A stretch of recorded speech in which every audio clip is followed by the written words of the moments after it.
बहुत अच्छी बात है।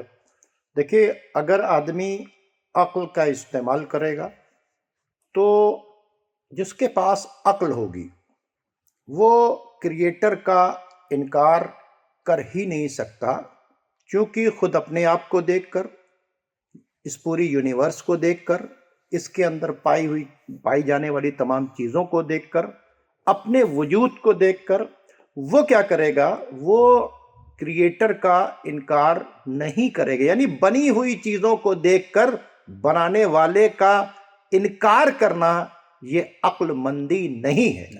ये सबसे बड़ी बातचीत है। अगर अपने आप को साहिबाने अक्ल कहना है तो फिर बनी हुई चीज को देखकर बनाने वाले का इनकार मत करो। तो जब जो तुम जिंदगी में रोजमर्रा में इस्तेमाल कर रहे हो वो तमाम सामान जो बनाए नहीं गए हैं बल्कि इन्वेंट किए गए, क्रिएट नहीं किए गए हैं, अगर उनके पास, अगर इसका मटेरियल नहीं होता और एक दिमाग नहीं होता कि ऐसा करने से ऐसा हो जाएगा, तो सामने नहीं आता। तो जब तुम्हारी बनी हुई चीजें बगैर बनाने वाले के नहीं बन सकती तो फिर ये जमीन, आसमान, चांद, सूरज और सैयारे नहीं बन सकते। इसकी एक मिसाल, एक औरत थी जिसका शौहर जो था वो एथीस्ट भी था, साइंटिस्ट भी था। वो बहुत परेशान थी औरत कि मैं अपने शौहर के साथ क्या करूं। तो एक दिन क्या हुआ कि जब वो शाम को उसका शौहर आया और आने के बाद उसने कहा आज तो हमारे यहाँ बहुत बड़ा अचंभा हो गया। कहा क्या हुआ? कहा मैं बैठी हुई थी टेबल पर, एक बारगी हवा में एक प्लेट उड़ती हुई आई और मेरे सामने आ गई। कहा फिर थोड़ी देर के बाद एक छुरी जो थी वो उड़ती हुई चली आई। फिर थोड़ी देर के बाद सलाद का सामान उड़ता हुआ चला आया और उसके बाद छुरी ने अपने आप इसको काटना शुरू कर दिया। देखो ये सलाद की प्लेट बनी रखी है। तो उसने कहा कि चलो तुम्हें डॉक्टर को दिखाएं क्योंकि तुम्हारा दिमाग काम नहीं कर रहा है। कहा क्यों? कहा कि अपने आप ना प्लेट आ सकती है, ना अपने आप छुरी आ सकती है, ना अपने आप कट सकती है, और ये तुम प्लेट रख के बैठी हो सैलेड की, ना ये तैयार हो सकती है जब तक इसको तैयार न किया जाए। तो उसने पलट के मुस्कुरा के जवाब दिया, बिल्कुल इसको मैंने तैयार किया है, किसी और ने नहीं। तुम बिल्कुल सच कर रहे हो। जब मेरी एक प्लेट, बगैर एक प्लेट सलाद नहीं बन सकता तो फिर ये पूरी यूनिवर्स कैसे बन गई? तो उसने ये इस तरह की मिसाल जो है अपने शौहर को दी। तो नाज़रीन, हमने आपके सामने ये जो कॉमन बातें इसलिए की कि अगर इसको सोचे, अक्ल के साथ अगर सोचेगा तो फिर कंसेप्ट ऑफ क्रिएटर का वो इनकार नहीं करेगा, एग्जिस्टेंस ऑफ गॉड का इनकार नहीं करेगा। मैं चाहूँगा मौलाना साहब कि आप कुछ और इसकी मिसाल दें ताकि ज़्यादा से ज़्यादा मिसालें लोगों तक चली जाएं और लोग समझें कि भाई किसी भी चीज़ को देखकर उसके बनाने वाले का इनकार करना अक्लमंदी नहीं हो सकती। जी जी बिल्कुल। यहाँ पे हम जो दूसरा आर्गुमेंट देंगे अपने व्यूअर्स के लिए, उसे हम आर्गुमेंट ऑफ, जिसे हम अपनी ज़बान में नज़्म कहते हैं, या उसको इंग्लिश में मसलन सिस्टम या अच्छा। फंक्शनैलिटी कह सकते हैं, कि जब हम किसी चीज़ को देखते हैं, और हम अपने व्यूअर्स के लिए इस बात को बयान कर दें कि इससे पहले के एपिसोड में हमने इस आर्गुमेंट को एक स्कैटर्ड फॉर्म में या एक इशारे की तरह डिस्कस किया है, लेकिन अब यहाँ पे इसको हम पूरी लेंथ में आपके सामने डिस्कस करने जा रहे हैं। माफ़ कीजिएगा।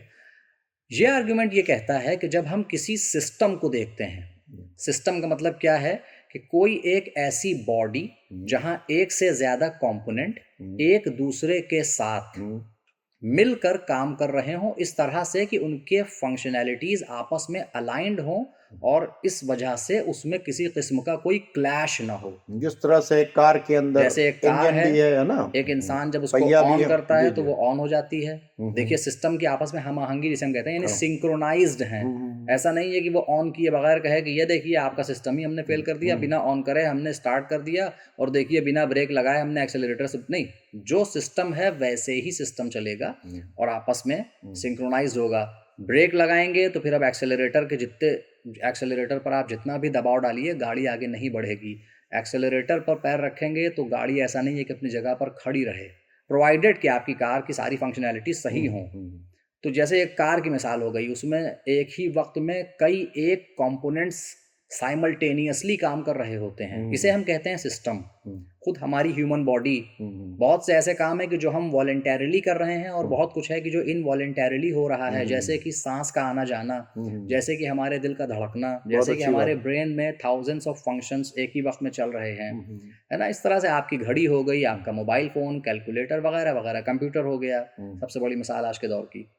जब हम इस सिस्टम को देखते हैं, ऐसा क्यों है कि अगर हमारे सामने कोई एथीस्ट बैठा हो और उसको हम कोई भी एक ऐसा सिस्टम दिखाएं कि जिसमें डिफरेंट कंपोनेंट्स सिंक्रोनाइज्ड होकर एक दूसरे के साथ काम कर रहे हों, और हम उससे ये कहें कि ये एक ऐसा सिस्टम है कि जो कल हमने जब अपने स्टोर रूम का दरवाज़ा खोला तो वहाँ हमें मिला और इसका कोई बनाने वाला नहीं था, या इसके डिफरेंट कंपोनेंट्स खुद ब खुद जुड़ते रहे और मैं हैरत से खड़ा देखता रहा कि ये कौन सी दैवी शक्ति या जादुई शक्ति है कि जो मसलन ये काम कर रही है, और वो चीज़ एग्जिस्टेंस में आ गई, और क्या ज़बरदस्त सिस्टम है। यही मोबाइल फ़ोन आप एक उदाहरण के तौर पे, मिसाल के तौर पे ले लीजिए। तो दुनिया का कोई एथीस्ट यहाँ पे मुझे समझ में नहीं आता कि ये क्यों नहीं कहता कि क्या किस्मत वाले हो कि तुम्हारे घर में ये चीज़ बनी और तुम्हारा नाम अब आएगा किताबों में कि ये हैं कि जिनके घर में ये चीज़ सबसे पहले बनी थी, खुद ब खुद। बल्कि वो यही कहेगा कि मैं आपको एड्रेस दिए देता हूँ मेंटल असाइलम का, आप वहाँ चले जाइए।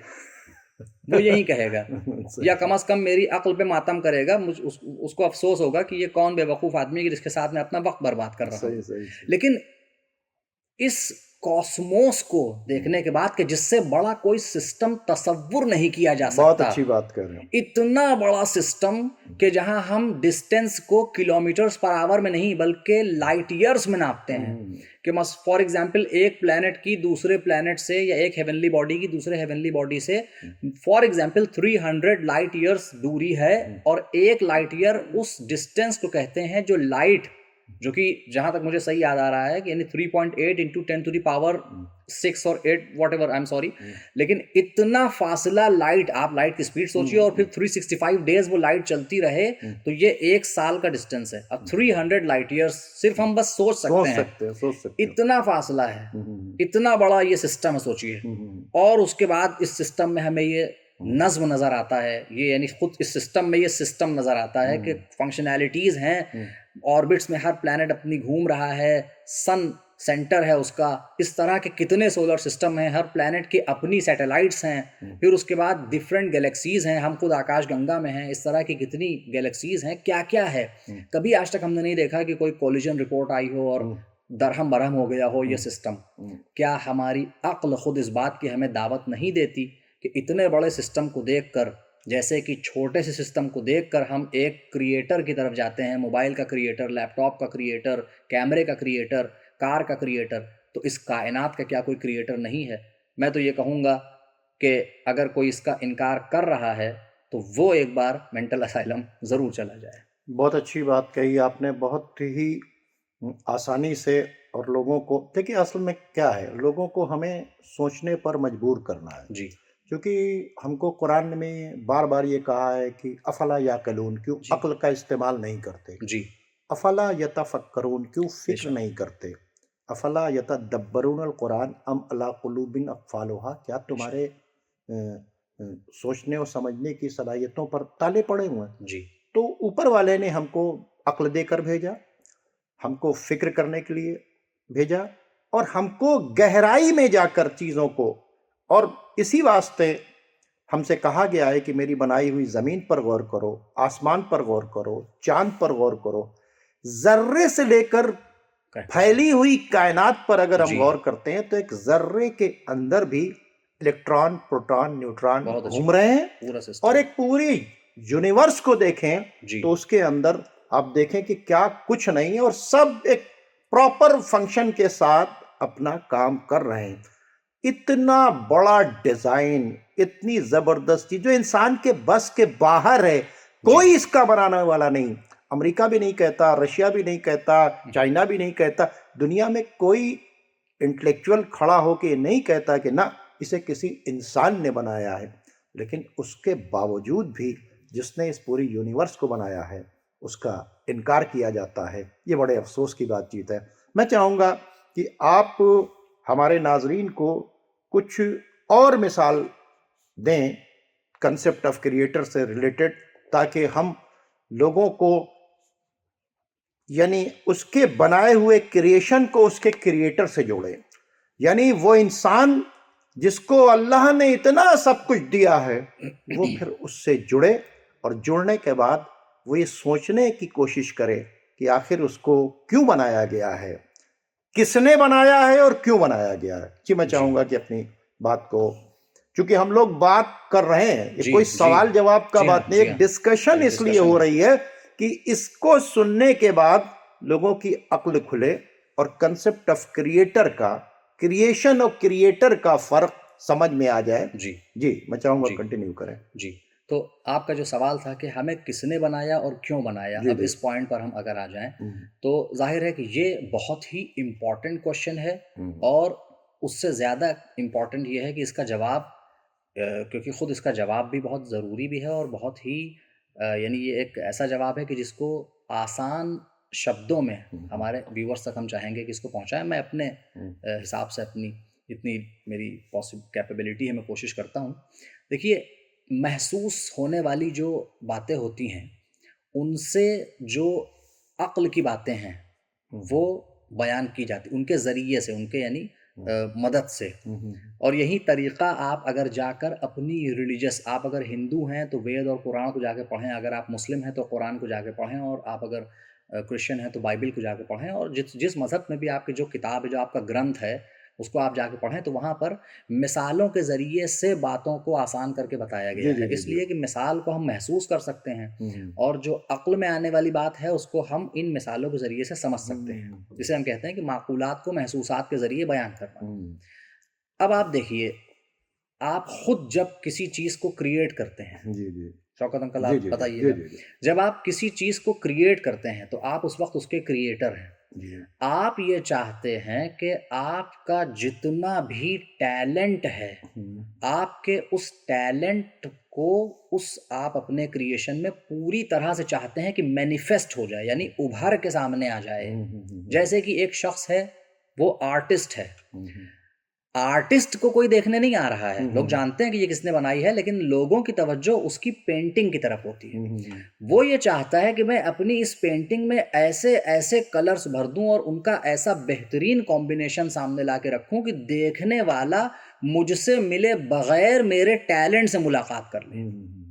वो अपने यानी क्रिएशन में अपनी झलक देखना चाहता है। क्रिएटर अपने क्रिएशन में अपना अक्स देखना चाहता है, अपनी इमेज देखना चाहता है। किस चीज़ की इमेज? अपने टैलेंट की, कोई उसको देखे तो उसको, क्रिएशन को देखकर क्रिएटर तक पहुंचे। क्या कहना, क्या पेंटिंग है ये, असल में पेंटिंग की नहीं, क्रिएटर यानी पेंटर की, उस आर्टिस्ट की तारीफ है।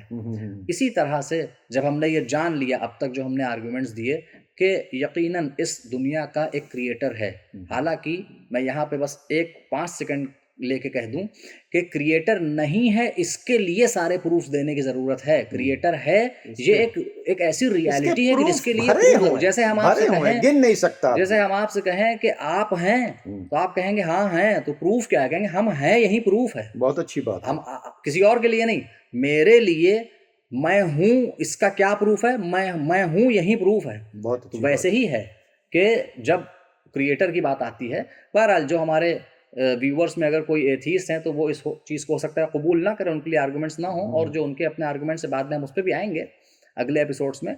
लेकिन फिलहाल यहाँ ये बात मैं कहना चाहता हूँ कि जब हमने अपने क्रिएटर को जान लिया तो अब हमें क्रिएट क्यों किया गया है?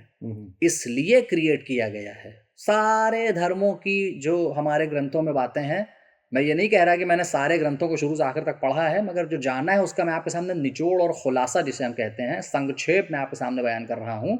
कि उसका निचोड़ ये है, सारे धर्मों की किताबों में जो लिखा है कि क्रिएटर ने हमें क्रिएट इसलिए किया। मैं सारी यूनिवर्स की बात नहीं कर रहा, मैं ह्यूमन बीइंग की बात कर रहा हूँ, क्योंकि हमें अपने क्रिएशन का मकसद जानना है।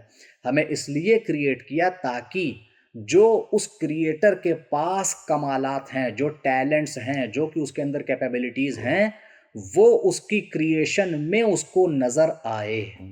ये और बात है कि वो क्रिएटर रहेगा और हम क्रिएशन रहेंगे, हम कभी क्रिएटर नहीं हो सकते। और वो फ़र्क हमेशा इस बेसिस पे कायम रहेगा कि हमारे अंदर कोई भी टैलेंट होगा तो उसका दिया हुआ होगा, उसके अंदर जो टैलेंट है वो किसी का दिया हुआ नहीं, उसका अपना है। बिल्कुल हम सही। कहीं भी पहुंच जाएं, हम अपने टैलेंट की किसी भी हद पे पहुंच जाएं, हम उसके मोहताज रहेंगे। तो इस वजह से उसने क्रिएट किया कि एक ह्यूमन बीइंग वो टैलेंट की जो मेरे पास है उसके अंदर मैं उभरता देखूं, मैनिफेस्ट होता देखूं। ये कैसे होगा? इसी से होगा कि जब हम उसके सामने 100% अपने आप को सबमिट कर देंगे, कि जिसे आप पूजा या इबादत या जो भी कहते हो, वर्शिप कहते हो, कि जब हम पूरी तरह से अपने आप को उसे समर्पित कर देंगे, उसकी मर्जी हमारी मर्जी है, तो फिर हमारे अंदर वो टैलेंट और वो सारी लियाकतें आने लगेंगी कि जो हमारे क्रिएटर के अंदर हैं।